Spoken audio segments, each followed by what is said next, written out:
साथियों नमस्कार। उम्मीद करता हूं आप लोग अच्छे होंगे। साथियों, हम लोगों ने पिछले वीडियो में तार्किक प्रत्यक्षवादियों के द्वारा प्रतिपादित वैज्ञानिक सिद्धांत अर्थ के सत्यापन सिद्धांत के विषय में अध्ययन किए हैं। आज हम लोग इसी सिद्धांत अर्थात अर्थ के सत्यापन सिद्धांत के माध्यम से तत्वशास्त्र के खंडन की चर्चा करेंगे।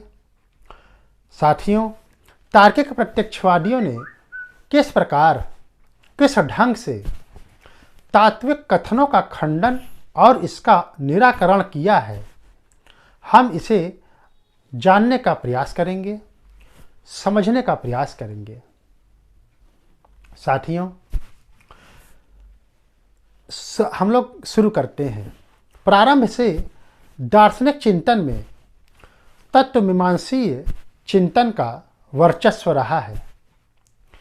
तत्वमीमांसकों ने प्राकृतिक तत्व एवं ईश्वर जैसे तात्विक सत्ताओं पर अनेक उक्तियां दी हैं, जिन्हें वे अधिक निश्चयात्मक भी मानते हैं, जबकि तार्किक प्रत्यक्षवाद दर्शन में एक अलग लक्ष्य और ढंग के साथ जो अनुभव एवं विज्ञान पर आधारित हो की अनुशंसा करते हुए आगे बढ़ने का प्रयास करते हैं।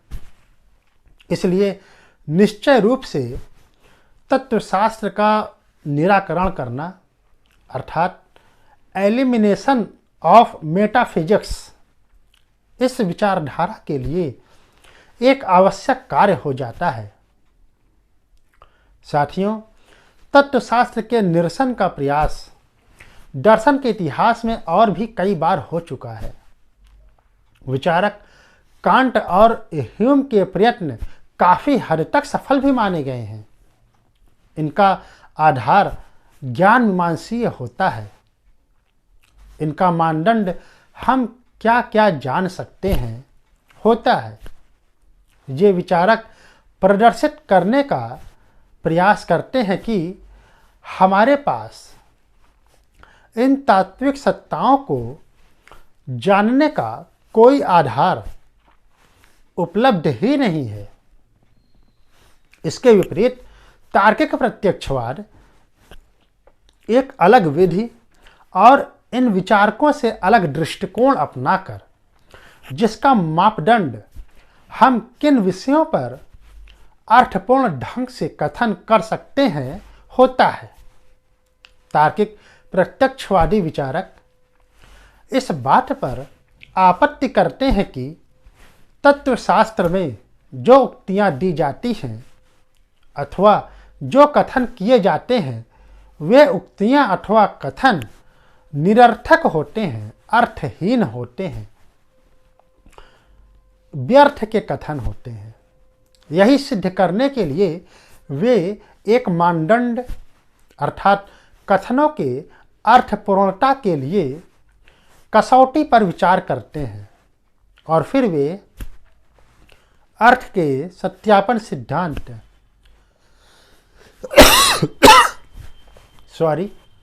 वेरिफिकेशन ऑफ मीनिंग को प्रतिपादित करते हैं। इस सिद्धांत के अनुसार कोई कथन तभी अर्थपूर्ण माना जाएगा जब उस कथन की अनुभव परीक्षा की संभावना संभव होगी। इस सिद्धांत के आधार पर तत्वशास्त्र के उक्तियों का खंडन आसानी एवं सहजता से हो जाता है। साथियों, ईश्वर, आत्मा, अमरता, ब्रह्म, माया, मोक्ष, पुनर्जन्म आदि विषयों पर दी गई उक्तियों की अनुभव परीक्षा न तो प्रत्यक्ष और न ही परोक्ष रूप से संभव है, जिस कारण इन उक्तियों और कथनों की निरर्थकता सिद्ध हो जाती है। तार्किक प्रत्यक्षवादियों ने बड़े ही रोचक ढंग से तत्वशास्त्र के निरसन को प्रतिष्ठित किया है।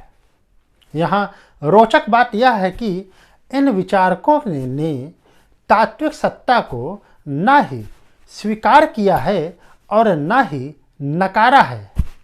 अर्थात तात्विक सत्ताओं के संबंध में है और नहीं है, दोनों ही प्रकार के उक्तियां अथवा कथन निरर्थक होते हैं, अर्थहीन होते हैं। ये विचारक यहाँ तक कहते हैं कि तात्विक सत्ताओं के संबंध में कोई अर्थपूर्ण कथन अथवा उक्ति दिया ही नहीं जा सकता। तार्किक प्रत्यक्षवादी मानते हैं कि तत्वशास्त्र के कथन ना तो पुनरुक्ति होते हैं और न ही ये अनुभव द्वारा सत्यापनीय होते हैं, इसलिए ये वाक्य ही नहीं है। ये या तो अर्थहीन ध्वनि है या अर्थहीन चिन्ह मात्र होते हैं। हम रोडोल्फ कार्नेप और एजे एयर जैसे मुख्य तार्किक प्रत्यक्षवादी विचारकों के मतों का प्रमुखता से अध्ययन करेंगे। साथियों, विचारक रुडोल्फ कार्नेप महोदय का कहना है कि तत्वशास्त्र के कथनों के लिए अर्थहीनता शब्द उस अर्थ में नहीं प्रयोग किया गया है जिस अर्थ में हम लोग सामान्य कथनों को ढीले ढाले अर्थ में अर्थहीन कह देते हैं।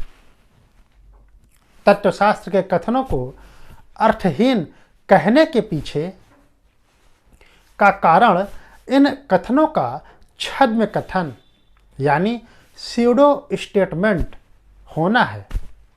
रुडोल्फ कार्नेप महोदय विश्लेषण द्वारा तत्वशास्त्र के कथनों का छद्म रूप प्रकट करने का दावा करते हैं और तत्वशास्त्र के खंडन का प्रयत्न करते हैं।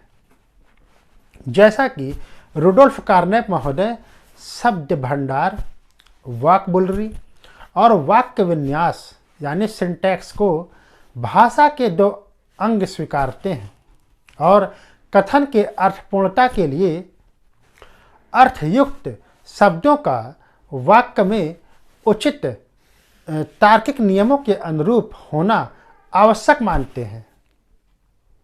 यदि वाक्य के शब्द छद्म हों अर्थात अर्थहीन हों या वाक्य के सभी शब्द अर्थयुक्त होते हुए भी तार्किक नियमों का उल्लंघन करते हों अथवा वाक्य विन्यास नियमानुसार न किए गए हों तो वाक्य को अर्थहीन माना जाएगा। रुडोल्फ कार्नेप मानते हैं कि कथन की अर्थहीनता का प्रथम कारण उस कथन में अर्थरहित शब्द का होना हो सकता है। प्रत्येक अर्थयुक्त शब्द से हमारे समक्ष एक अवधारणा कॉन्सेप्ट बनता है, परंतु आकाश, कुसुम, बंध्या पुत्र ऐसे कुछ शब्द ऐसे होते हैं जिनसे ना तो कोई अवधारणा बनती है और न ही ये किसी अर्थ को सूचित ही करते हैं। ये शब्द छद्म शब्द कहलाते हैं और जिन वाक्यों में इनका प्रयोग होता है वे वाक्य भी अर्थहीन हो जाते हैं। रुडोल्फ कार्नेप महोदय किसी वाक्य के अर्थहीन होने के दूसरे कारण पर अधिक बल देते हैं। उनका मानना है सीजर मूल संख्या है, पंचम जॉर्ज सद्गुण का वर्गमूल है, ईमानदारी गेंद खेलती है। इन उदाहरणों में हम देखते हैं सभी शब्द अर्थपूर्ण दिखते हैं, परंतु अर्थपूर्ण शब्दों को इन वाक्यों में उचित ढंग व तार्किक वाक्य विन्यास लॉजिकल सिंटैक्स के नियमानुसार नहीं रखा गया है।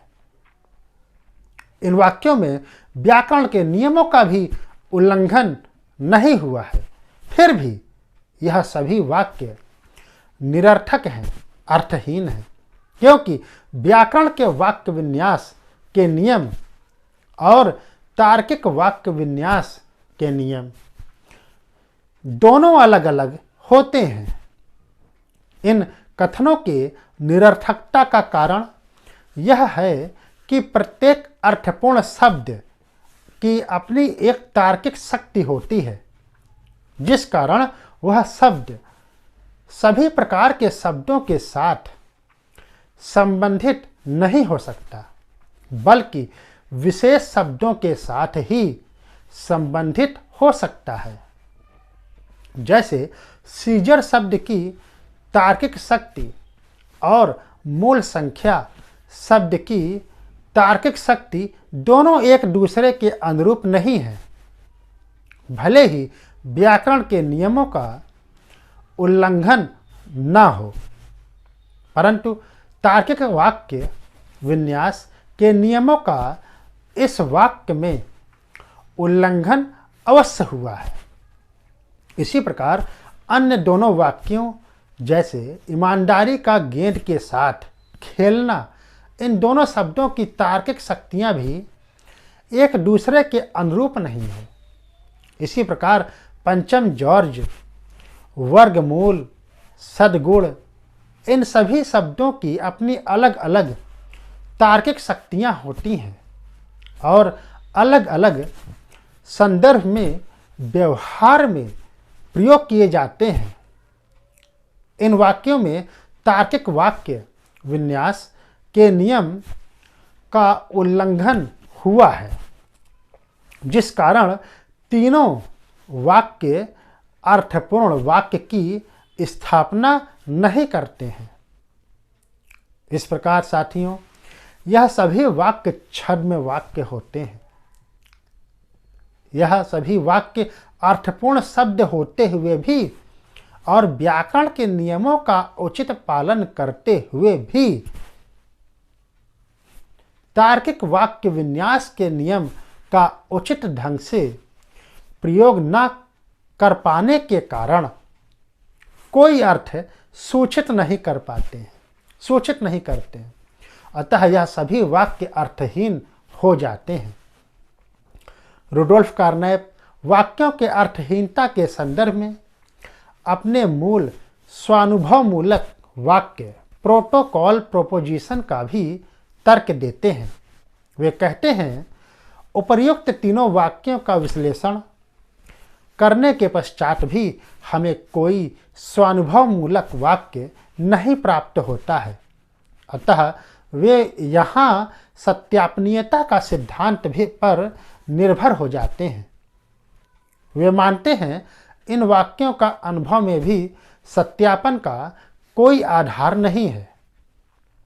ईमानदारी गेंद खेलती है, इस वाक्य में ईमानदारी शब्द कोई आनुभविक निर्देश नहीं करता और अन्य वाक्यों में वाक्य विन्यास इस ढंग का है कि इन वाक्यों का सत्यापन ही संभव नहीं है। इस प्रकार कार्नेप के विचार में वे वाक्य अथवा कथन अर्थहीन हो जाएंगे जिनमें शब्द ही कोई अर्थ न रखता हो या फिर अर्थयुक्त शब्दों को उचित ढंग अर्थात तार्किक ढंग से न जोड़ा गया हो। विचारक रुडोल्फ कार्नेप यह भी मानते हैं कि तत्वशास्त्र के कथन ऐसे कथन होते हैं जिनमें शब्द स्वयं में अर्थपूर्ण होते हैं, परंतु वाक्य में प्रयोग होने पर वे तार्किक वाक्य विन्यास के नियम की उपेक्षा कर देते हैं। तत्वमीमांसा के अधिकांश कथन तार्किक वाक्य विन्यास की उपेक्षा के कारण ही अर्थहीन सिद्ध हो जाते हैं। वे यहाँ तक कहते हैं, तत्वमीमांसा छद्म कथनों से भरी पड़ी है। विचारक रुडोल्फ कार्नेप महोदय ईश्वर, गॉड और सत्भाव, प्रिंसिपल ऑफ बीइंग जैसे शब्दों का उदाहरण लेकर तत्वमीमांसा के निरसन का प्रयास करते हैं, निराकरण का प्रयास करते हैं। पौराणिक अर्थ में भले ही ईश्वर शब्द का कोई अर्थ होता हो, लेकिन तात्विक अर्थ में जब ईश्वर शब्द का प्रयोग होता है तो कोई अवधारणा स्पष्ट नहीं हो पाती, जिससे ईश्वर शब्द से कोई अर्थ नहीं निकल पाता। ईश्वर शब्द के अर्थ को स्पष्ट करने के लिए अन्य तात्विक शब्दों का सहारा लेना ही पड़ता है अथवा अन्य विवरणों का सहारा लेना पड़ता है जो विश्लेषणात्मक दृष्टिकोण से छद्म यानी निम्न कोटि का प्रतीत होता है। इन शब्दों से युक्त वाक्य का विश्लेषण करने पर हमें कोई स्वानुभव मूलक वाक्य भी नहीं प्राप्त होता है जिससे इस शब्द की अवधारणा बन सके। साथ ही इन शब्दों का कोई आनुभविक आधार भी नहीं प्राप्त हो पाता है जिससे इसके अर्थ को प्राप्त किया जा सके। साथियों, ईश्वर शब्द से युक्त सभी कथनों को अर्थहीन मानना ही उचित प्रतीत होता है। रुडोल्फ कार्नेप महोदय अनेक तात्विक शब्दों का उदाहरण लेते हैं। निरपेक्ष सत्य, आत्मा, अनंत, अपने में वस्तु, सार भाव यानी सेंस, शून्य भाव यानी नथिंग इत्यादि। रुडोल्फ कार्नेप मानते हैं इन शब्दों से किसी भी प्रकार के अर्थ की सूचना नहीं मिलती है, अतः इन शब्दों का तत्वशास्त्र के कथनों में प्रयोग होने के कारण तत्वमीमांसीय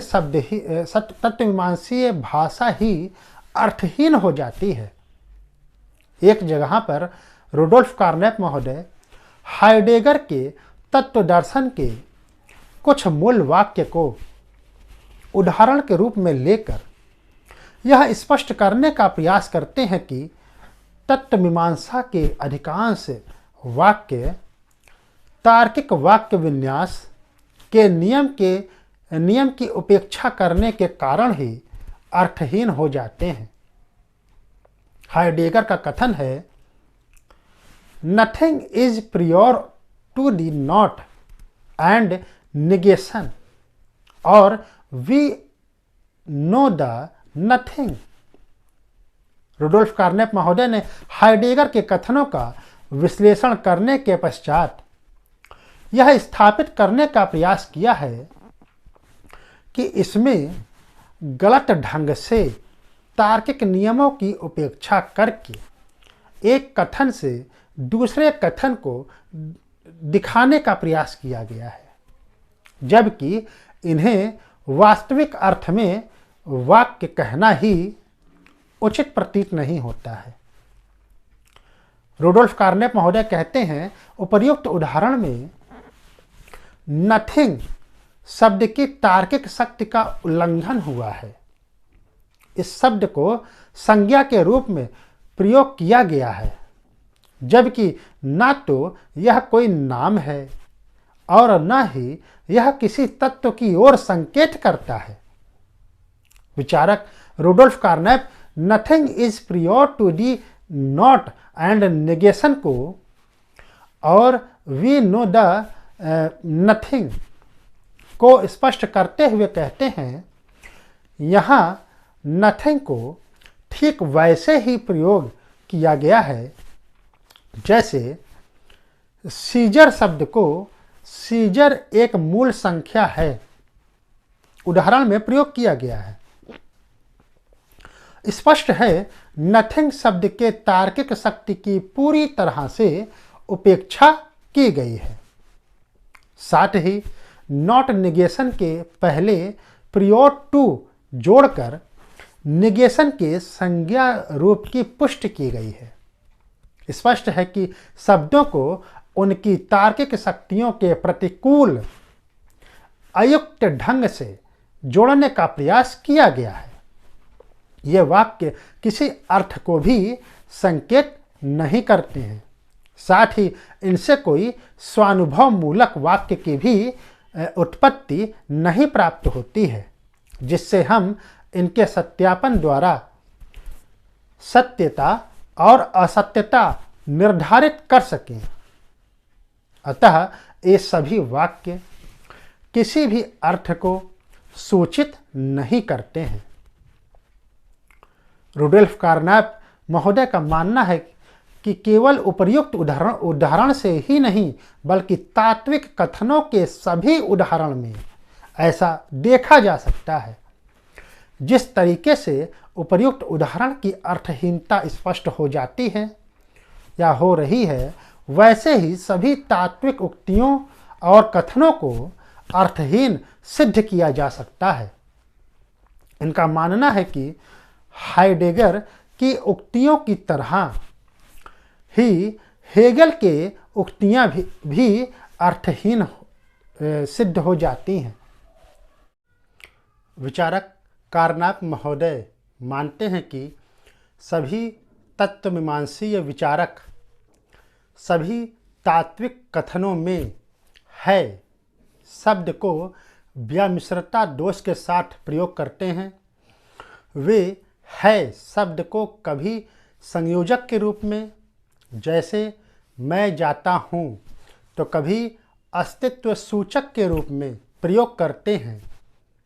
साथियों, जैसे ईश्वर है या मैं हूँ आदि, वास्तव में है शब्द की तार्किक शक्ति अस्तित्व सूचक नहीं होती है, परंतु तात्विक विचारकों ने अधिकांशतः जगहों पर है शब्द को अस्तित्व सूचक अर्थ में ही लिया है। जैसे ईश्वर है। इन्हीं कारणों से ऐसे वाक्यों का हमें अनुभव मूलक आधार भी नहीं प्राप्त हो पाता है।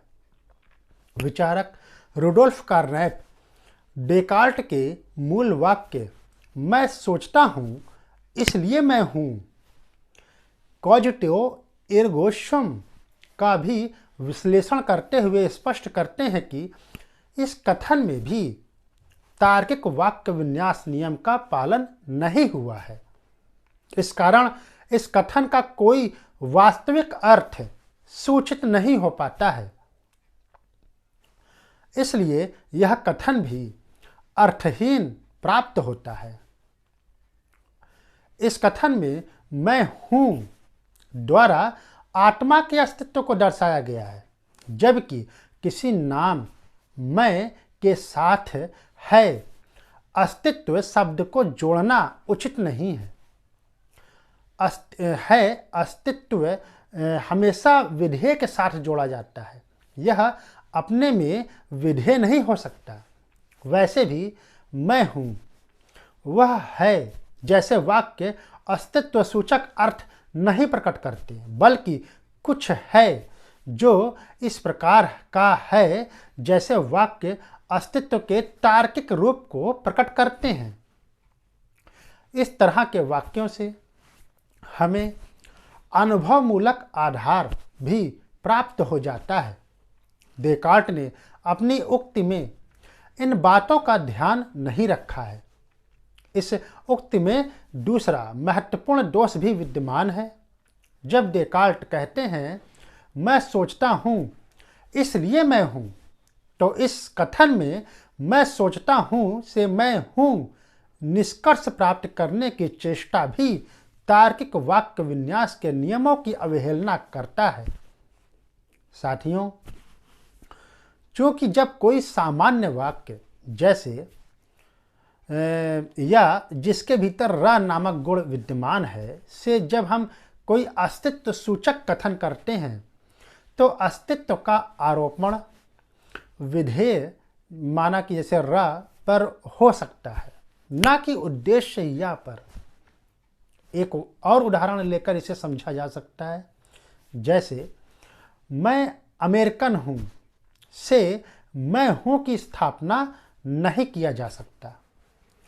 मैं अमेरिकन हूँ से केवल इतना स्पष्ट होता है कि एक व्यक्ति ऐसा है जो अमेरिकन है।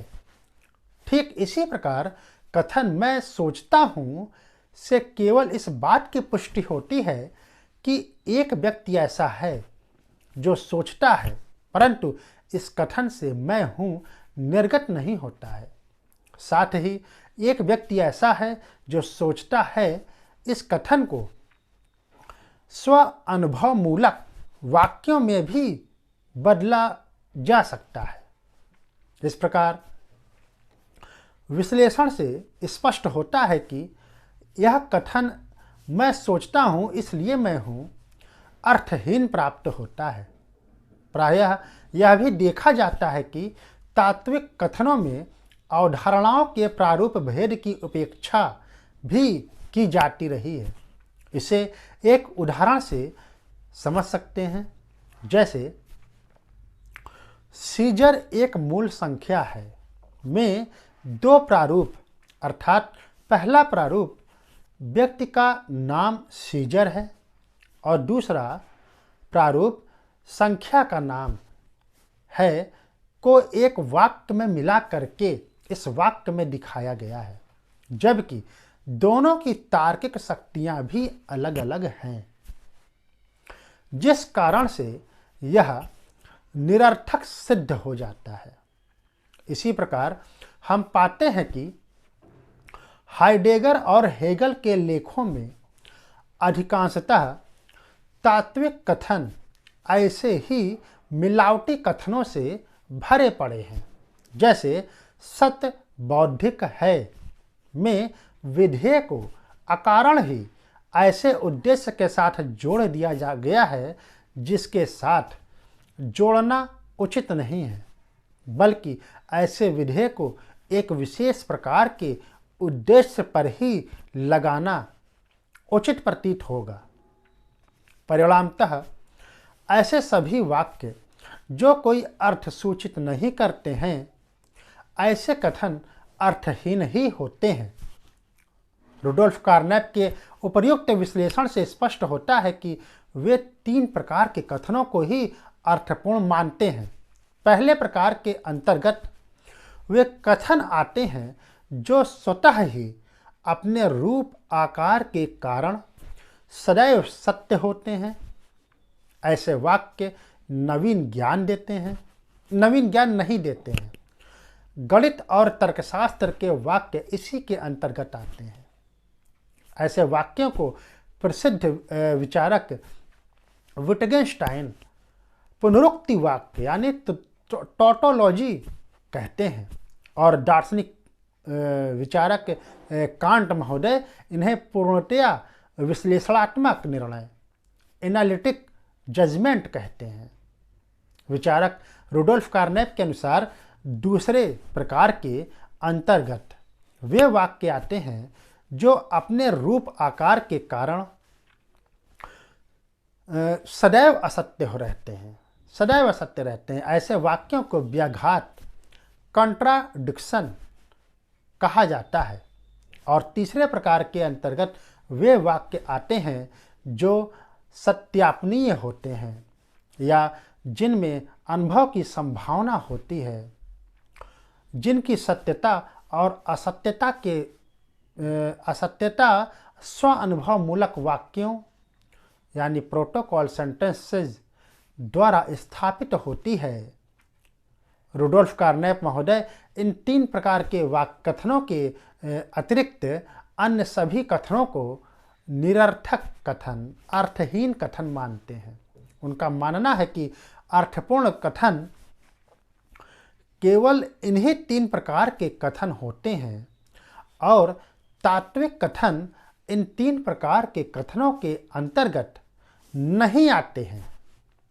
स्वयं तत्व दार्शनिक भी तात्विक कथनों को पुनरुक्ति या व्याघात नहीं मानते, नहीं स्वीकार करते हैं।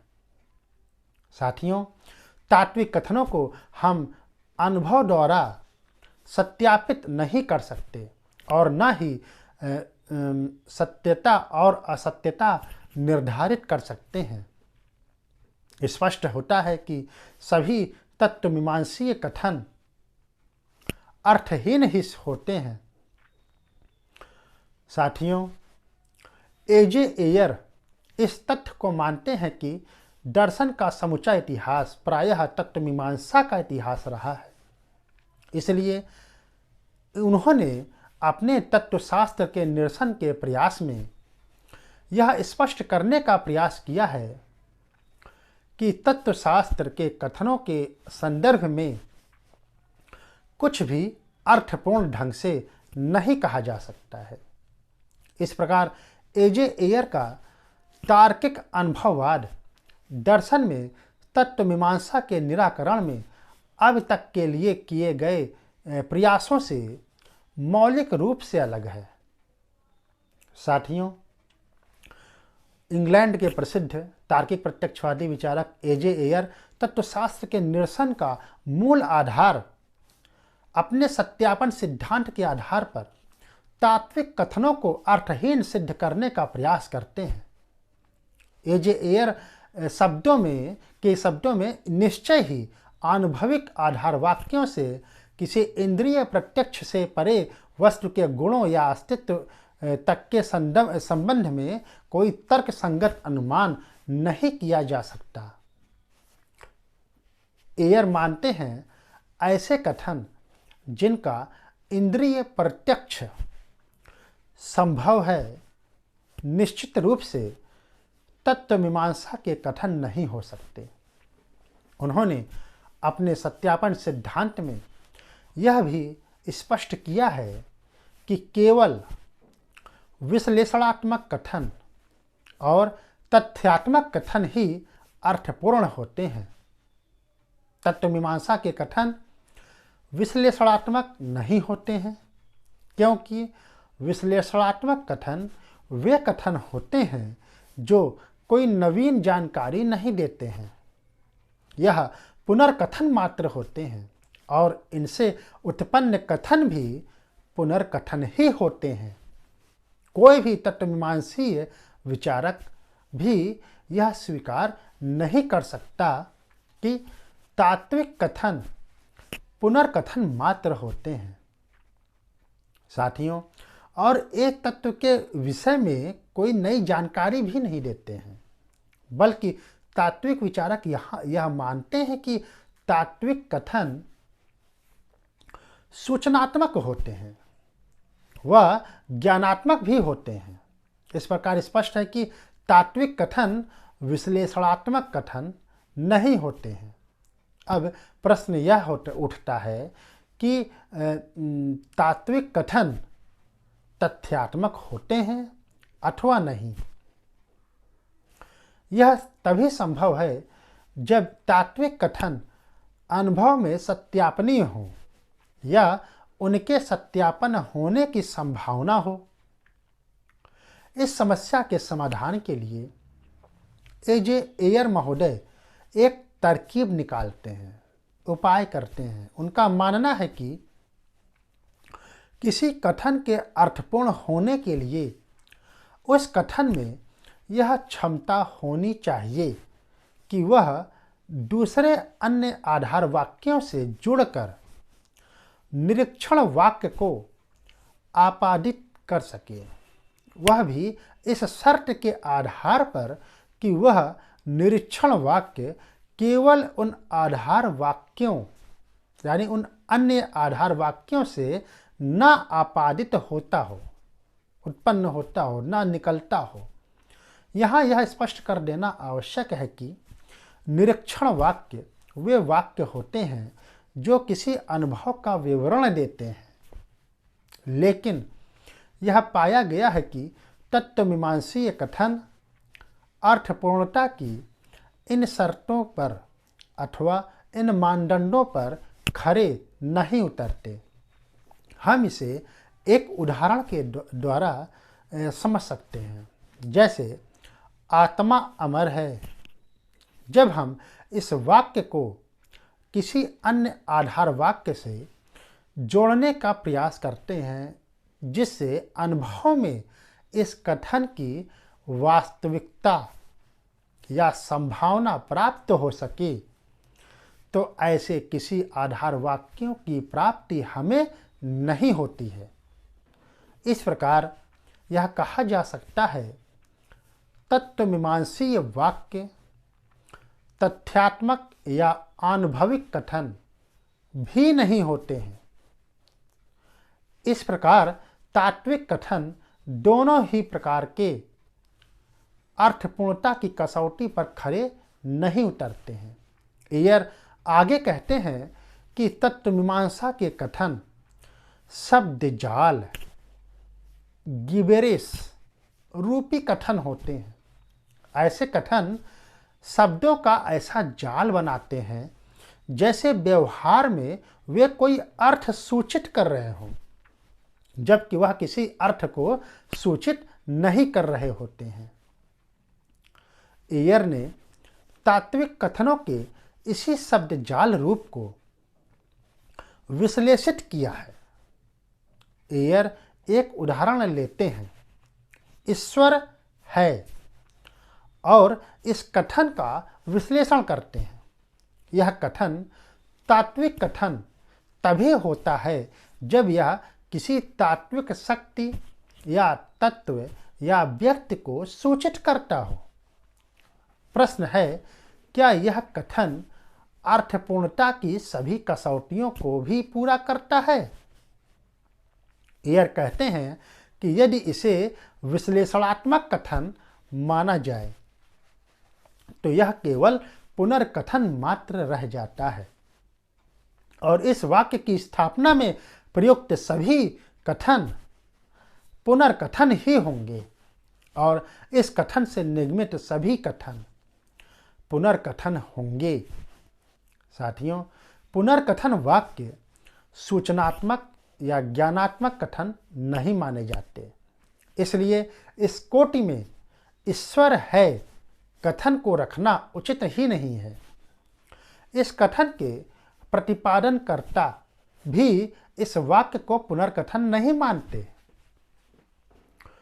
प्रश्न यह भी है कि क्या ईश्वर है कथन अनुभवात्मक कथन है अथवा नहीं, अर्थात क्या इसकी प्रत्यक्ष या परोक्ष रूप से अनुभव द्वारा परीक्षा या इसकी संभावना हो सकती है?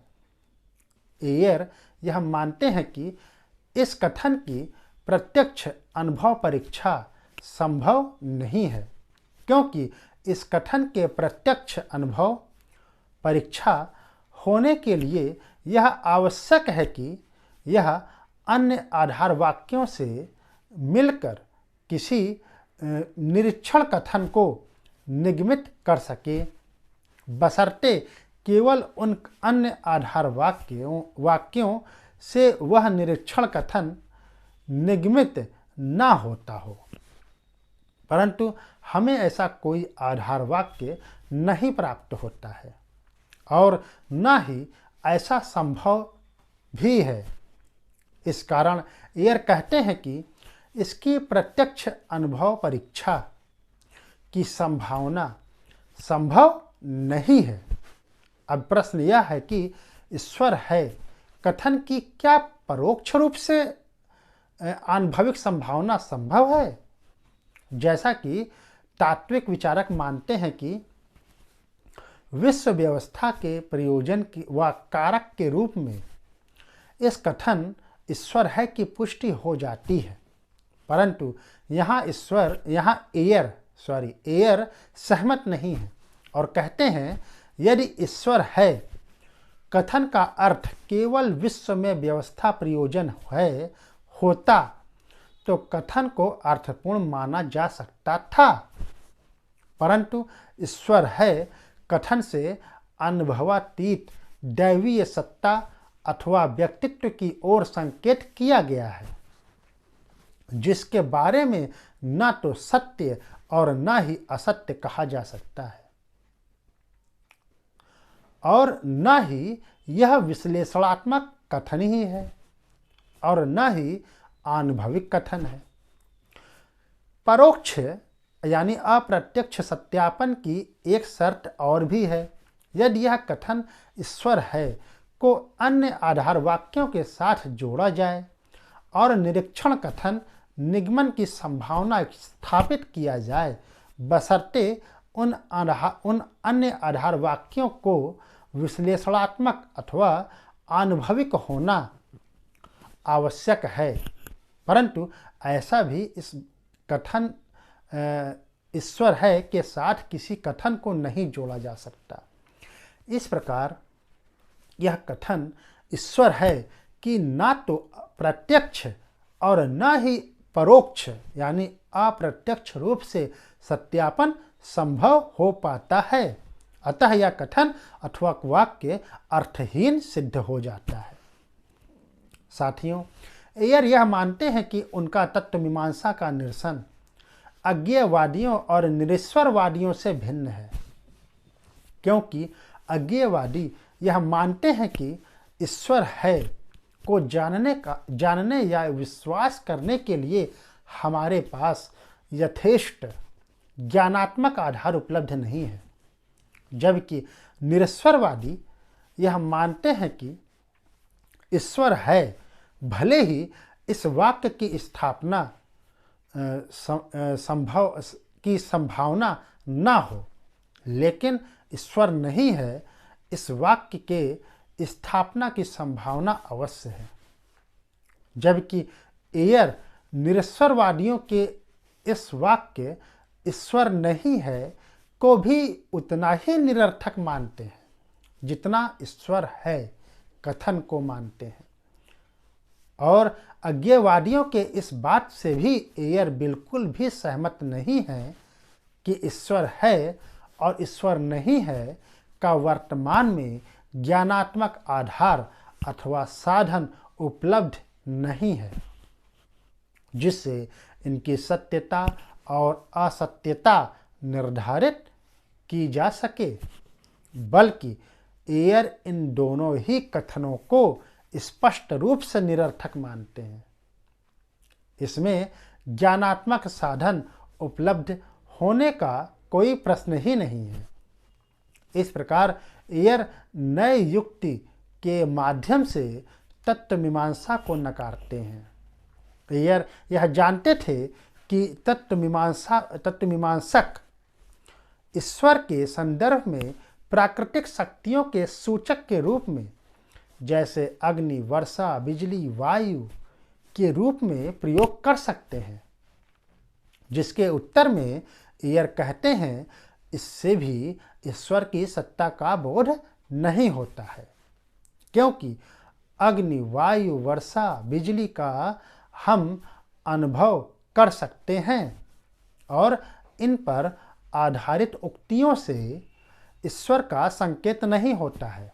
जैसे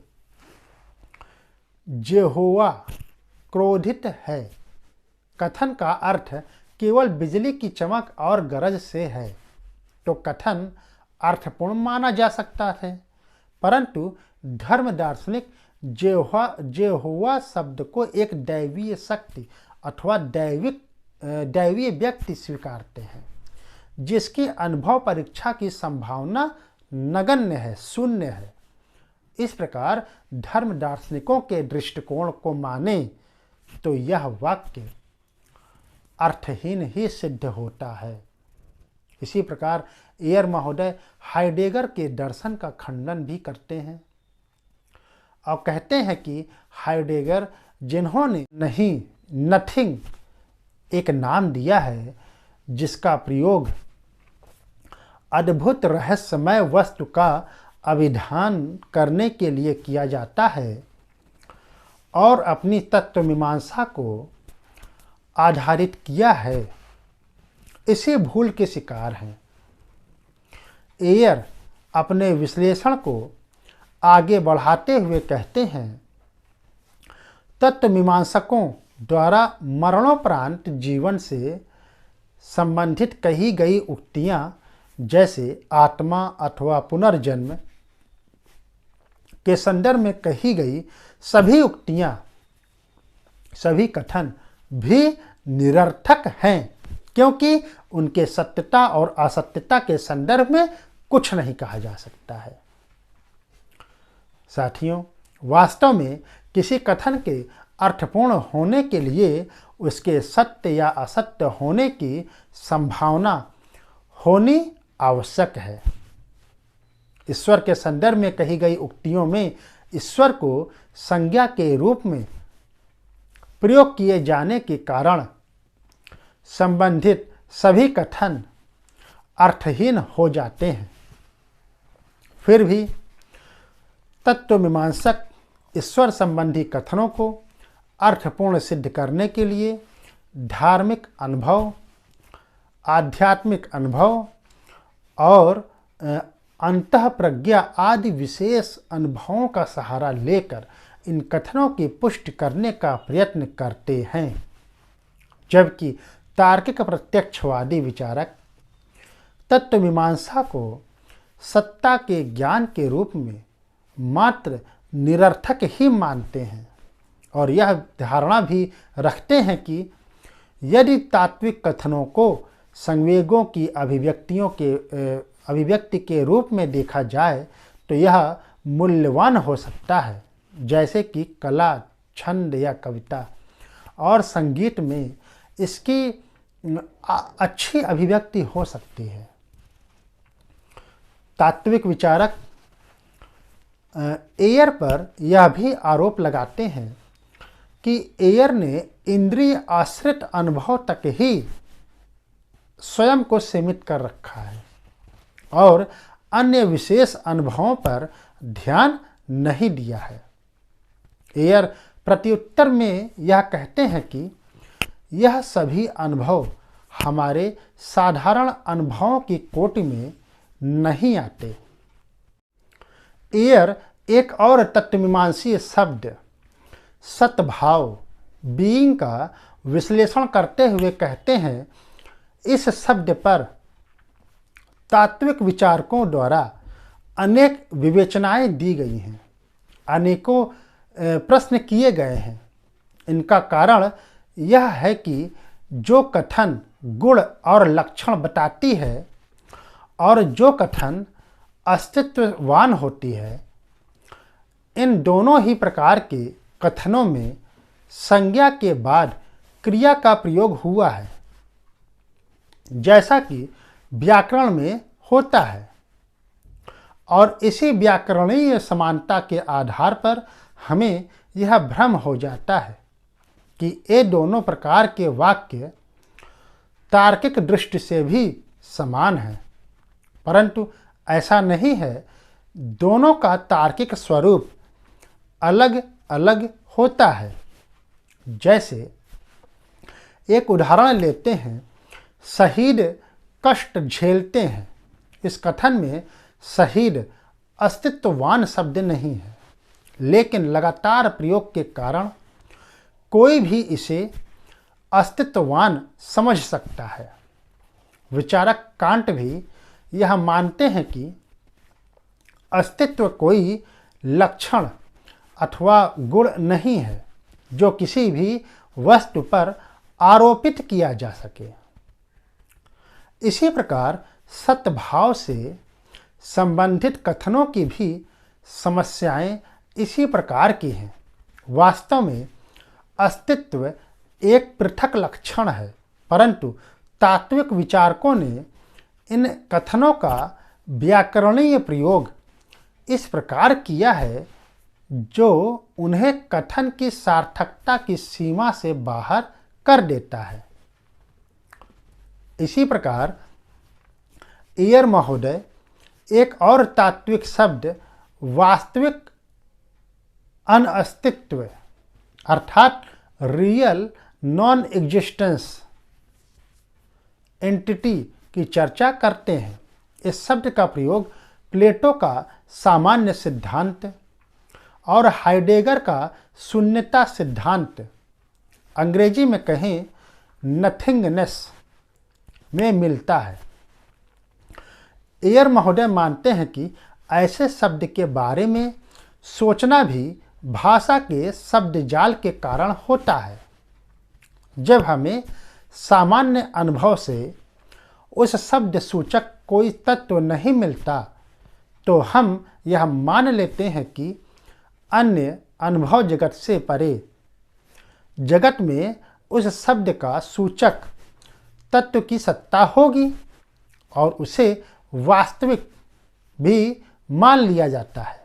जैसा कि प्लेटो ने आइडियाज़ को वास्तविक मानकर ही अपना तर्क प्रस्तुत किया है, परंतु इस प्रकार के तत्वों की अर्थपूर्णता की स्थापना नहीं की जा सकती।